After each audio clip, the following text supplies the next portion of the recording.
Greetings and welcome back. Today we'll be looking into a Christian critique of Sadhguru Vasudev or Jagi Vasudev, and he has this Isha Yoga Foundation and operates an ashram established in 1992 and a yoga center that he claims carries out educational and spiritual activities.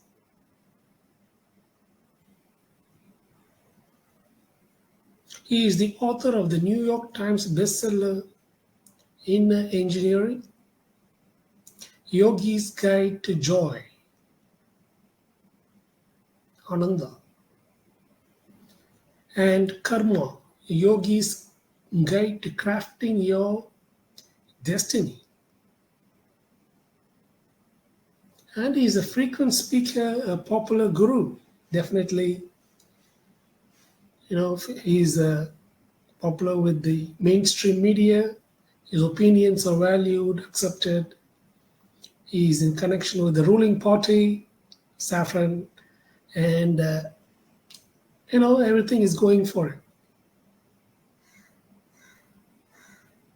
He's also involved in environmental,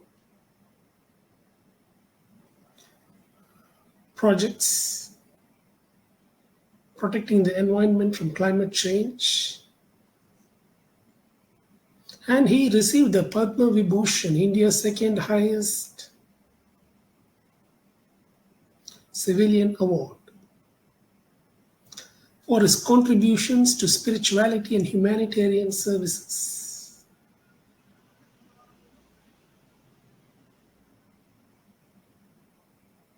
But he has been criticized for promoting a number of pseudo-scientific claims.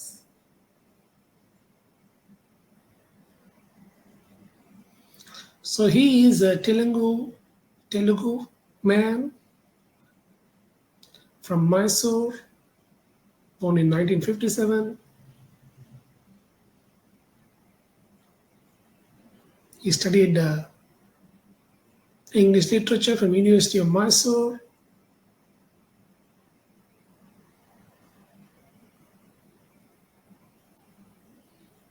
Then he worked in a poultry farm, built his first business as a poultry farmer.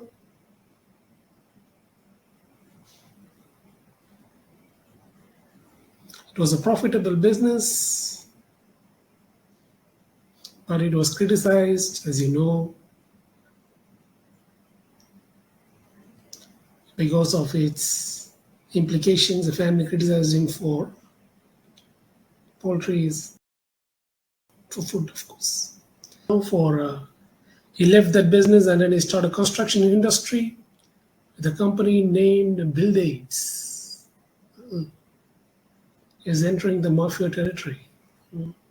He started the company in partnership with a friend who was a civil engineer. Though Vasudev had no formal engineering training, he used his experience gained from building his poultry farm in this new business. At the age of 25, he claims to have a series of spiritual experiences. He shut down his business and began to travel and teach yoga. So from our point of view, that is his third business. So in the third business of yoga teacher, he started his first yoga class in Mysore in 1983. He began traveling across Karnataka and Hyderabad on his motorcycle, conducting his style of yoga classes known as Sahaja Shishti Yoga, subsisting on the income from his poultry farm rental and donating the funds received from his students. Also in 2017, he consecrated the Adi Yogi Shiva statue, the world's largest bust, in Coimbatore, India.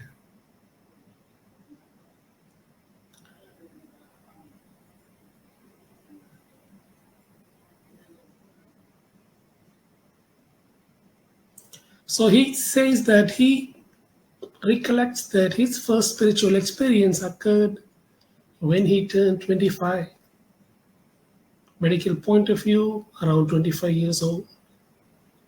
The brain completes its full development. That is a complete adult brain. On 23rd September 1982, he drove up Chamundi Hill and he sat on a stone. And Vasudev had his first spiritual experience. He explained, this was the speaking. All my life I thought this is me. But now the air I was breathing, the rock on which I was sitting, the atmosphere around me, everything had become me. Quote. After about 6 days, Vasudev had another similar experience at home. 6 weeks later, he left his business and traveled extensively in an effort to seek insight into these experiences. After about a year of meditation and travel, he decided to teach yoga to share his inner experience. So he had an experience. What is that experience? Important for us to know. He feels one with everything else. He thought that is him. But in that spiritual experience, everything had become me. Not that he had become one with everything had become me. All those things are him. It's more of God angle. Rather than bottom up approach is already having a top down approach sort of. If you have that, if you can think along those lines. Other way would be bottom up approach would be I was feeling one with other things. But this is different. It's a top down, more dominant approach. Everything had become me. Everything is me, is different from mine. In the approach way. Of course, the same thing. Other words, he's feeling his pantheism. Okay, that is the experience which has led to this philosophy. So it's the experience-based philosophy.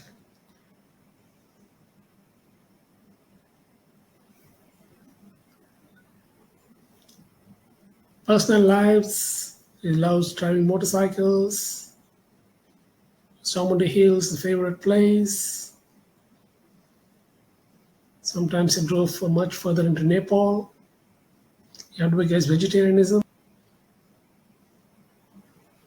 He eats seafood if there are no vegetarian options available. He practices the sun salutation for 40 minutes a day. He was married. He's a widower. His wife's name is Vijay Kumari. And she died in 1997. And there is a complaint from Vijay Kumari's father alleging that Vasudev killed her. But this was later dismissed by the police. So already those things are surfacing which are now in the news.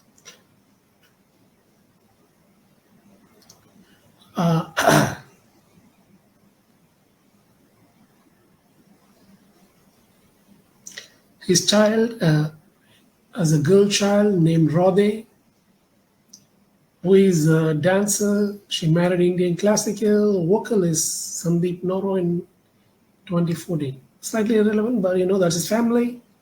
He's a widower with a married daughter. They're in arts, and he is into spirituality.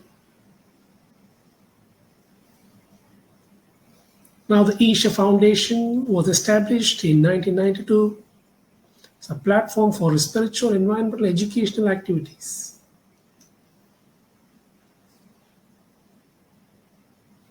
He began searching for a location and found it in Coimbatore, Tamil Nadu, Vellangiri mountain area, and it was inaugurated. He remains the head of this institution. The foundation's activities are run mostly by volunteers. The organization offers yoga programs known as Isha Yoga.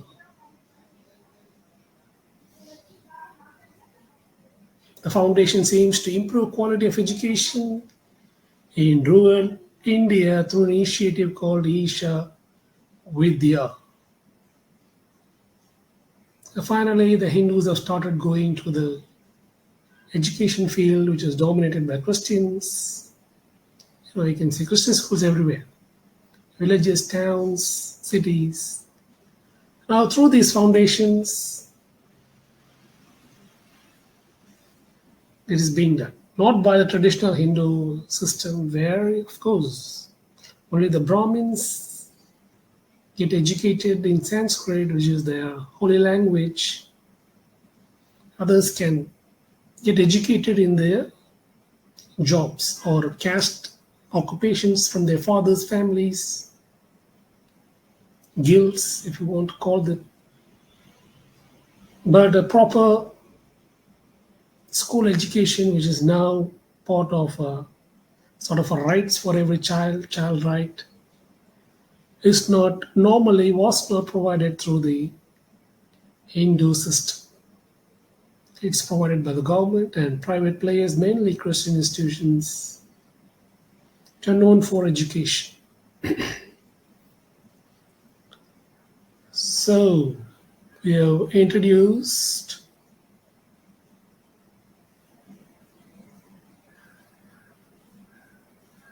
So he is, of course, a well-known international figure. We are not talking about not going to critique some ordinary guru. He's a well-known, popular figure, but that is not the point. Okay, nothing to do with truth. So we are going to test his ideas with reference to a framework called the test for truth. He can be popular. He can be accepted in higher circles and all those things. Fine, that's not a problem. Or is how does his ideas spare when tested objectively through this framework, objective framework of tests for truth?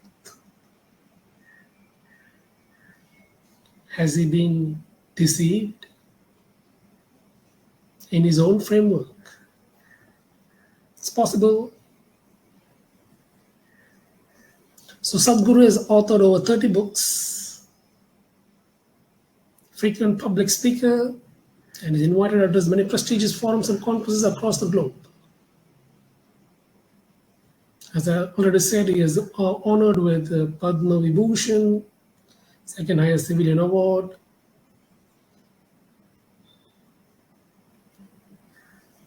And also the Guinness World Records for the largest Shiva statue of the yogi. And he is the Indian Express list of 100 most powerful Indians in 2012. And 40th India Today's list of 50 most powerful Indians in 2019. He's growing in power. In the beginning of the last decade, he was in the 90 ranks. End of the last decade, 2019, he has entered into the 40 ranks. Political views. He does not subscribe to political parties. He doesn't think anyone should subscribe to any political party, because it leads to tribalism and the consequences of it. So he encourages individuals to vote according to performance. Have they performed, and if they think, they can vote for them. He is being viewed and occasionally perceived as a Hindu nationalist and thus close to the ruling BJP. He did label a Muslim student in his when he visited London in 2019 as Taliban, for which he apologized after heavy criticism. Having recognized the failure in the government's communication of the 2019 Citizenship Amendment Act in India, Sadhguru spoke in support of the act. In 2018, accused the liberals of being fanatics. The main critique of him is going to be that he is propagating pseudoscience. Sadhguru has made a number of claims that are inconsistent with scientific consensus. Although India approved the ratification of the International Minamata Convention on mercury to ban its usage, Sadhguru advocates for the use of mercury in the context of traditional Indian medicine such as Siddha medicine. He has also repeatedly stated that he can solidify mercury at room temperature, which was refuted by Australian scientist Sumaya Sheikh.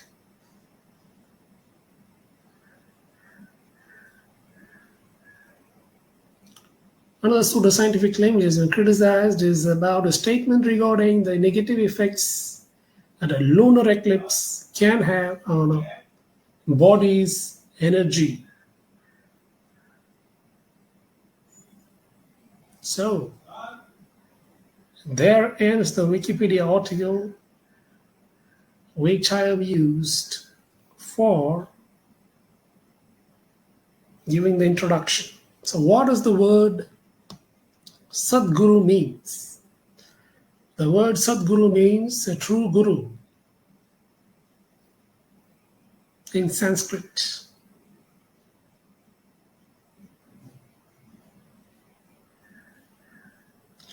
It is a title specifically given to an enlightened rishi, sant, or muni whose life's purpose is to guide the initiated shishya.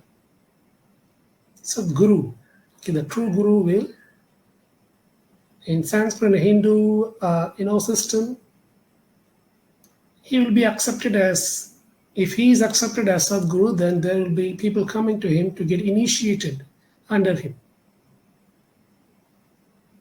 under his spiritual path he is propounding, which is nothing but the realization of the self or self-realization through realization of God. In other words, that divine self-realization. Self is identical with God. The God is the self and the self is God and everything else is also God.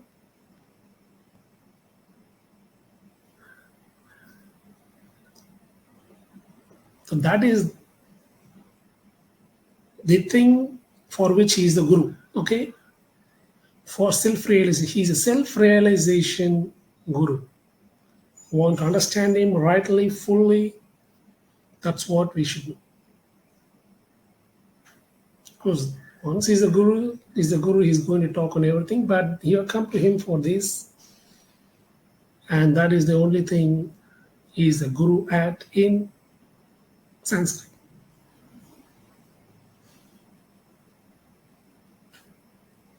Normally, a Sadhguru is a sannyasi, an unmarried renunciate.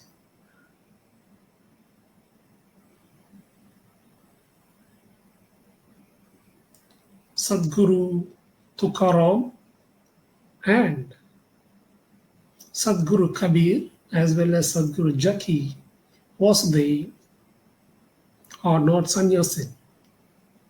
They are exceptions to the rule. The word Sadhguru or Sant are predominantly used in the spiritual ideology of Kabir in the 15th century.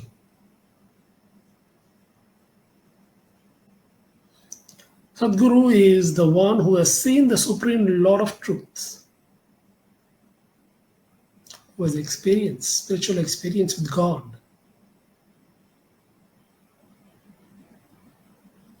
The worship of Sadhguru, therefore, now he is identified, realized he is God,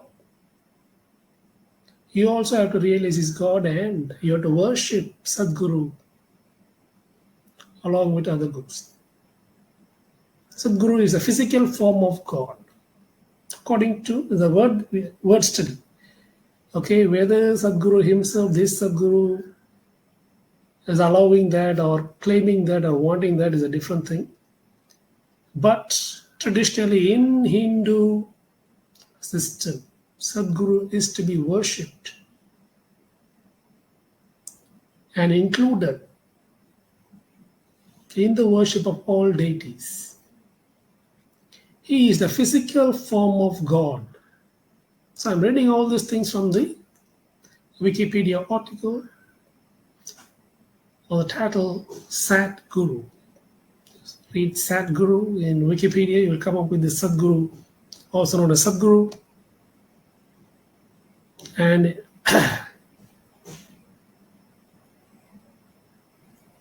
according to one of Kabir's songs who popularized this idea, Sadhguru is described as the real sadhu. He reveals the form of the formless to the vision of these eyes. In other words, he is the God in flesh, in physical form. He teaches the simple way of attaining self-realization. You are that Tatvamasi. That is other than rites or ceremonies.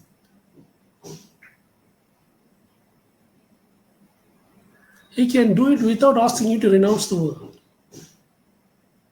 He can make you perceive the Supreme Spirit wherever the mind attaches itself. And who teaches you to be still in the midst of all activities. Be still. Calm. Ever immersed in bliss, having no fear in his mind, he keeps the spirit of union in the midst of the enjoyments. He's God and he enjoys. And he knows he is God or in spirit of union. The infinite dwelling of the infinite being is everywhere in earth, water, sky, air. Firm as a thunderbolt, the seat of the seeker is established above the void. The seeker rises above the void, the higher level of spirituality by the work, the teachings of the Sadhguru. He who is within is without. You are that. Thou art that, you are that. You know, in an earlier video regarding Yogananda, I have discussed this. Thou art that, no? Tatvamasi. The seed, the disciple, the guru discussing the seed, the breaking of the seed, and then Guru telling the disciple, you are that. Thou art that. That is what he is telling in his experience. Okay? That which is within is without. So he is realized his divine nature, and the divine nature is everything.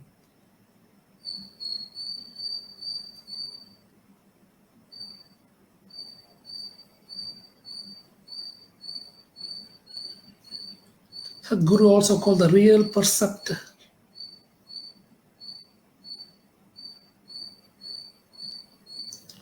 The Sadhguru in Hindu thinking has the power to produce the blissful sensation in the body of the disciple by seeing him, by touching, and through his teachings.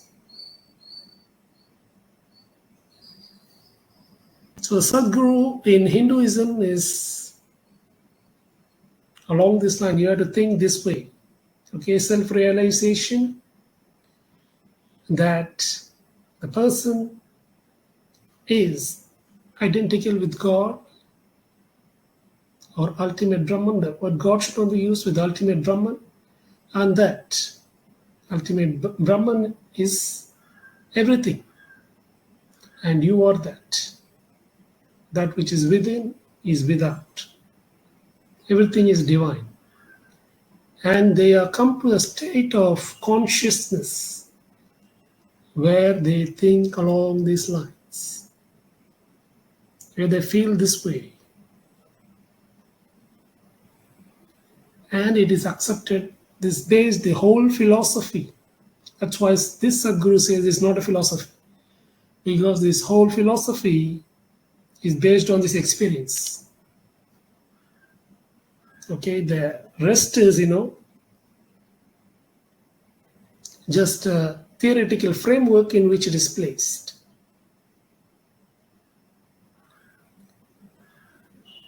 And unless that framework is true, this experience does not count as what it is claimed to be. An experience of ultimate Brahman or anything like that. It is wholly dependent on the framework, philosophical framework, even though Sadhguru says it's not a philosophy. Let's simplify it, okay? Probably he's just making it simple. You don't need to think about it because he will take care of philosophy part also. So it is very important for us to understand that the experience gains its validity from the framework. The Hindu pantheistic Vedanta framework, which these gurus are reinterpreting. It's a form of Neo-Vedanta, we can say. And it is a highly practical approach, more practical than theoretical. Okay, in other words, do whatever needs to be done so that this experience will shape the theory, rather than the theory allowing, even though the theory allows for this, the framework allows for this experience to be interpreted as something spiritual. It is the experience which is going to make you adopt that theory and not the other way around. Okay, so there is some circularity there.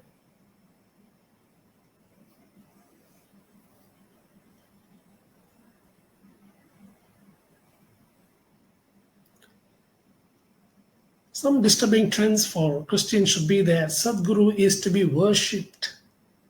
Okay, so we aren't going to do that. All the monotheistic religions, I think, the worship of Sadhguru is not Christian. Okay, others are free to do that, but if you are a believer, if you are a Christian, you should not worship Sadhguru. It's very clear, okay? Unless you say Jesus is my Sadhguru, okay? Then you that's the only way Sadhguru gets worshipped, because Jesus is the Sadhguru. Otherwise, for Christians, it's out of question. All the other Sadhgurus are not to be worshipped.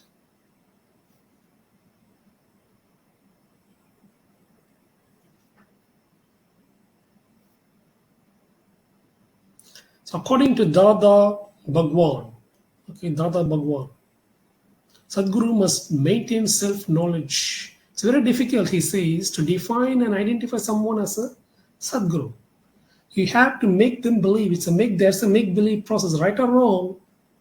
A make-believe process is involved. The language of their scripture, whom can you call a Sadhguru? Sat is the Atma.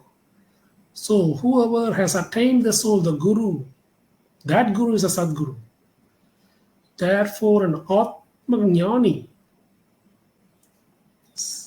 realized, or who has obtained knowledge of the self, Jnana Yoga, can be called a Sadhguru. For he has experienced the self and has gained the knowledge through that experience that he is one with the divine.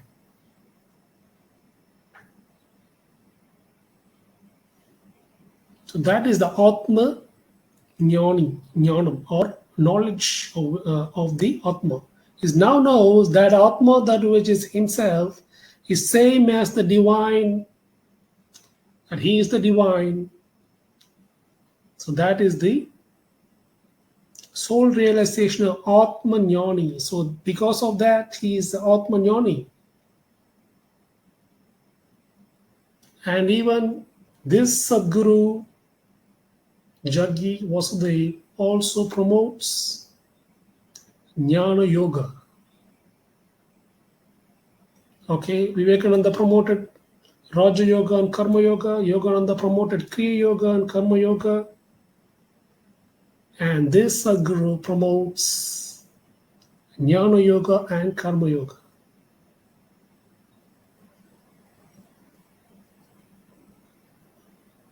So all these are very important things for you to know before going into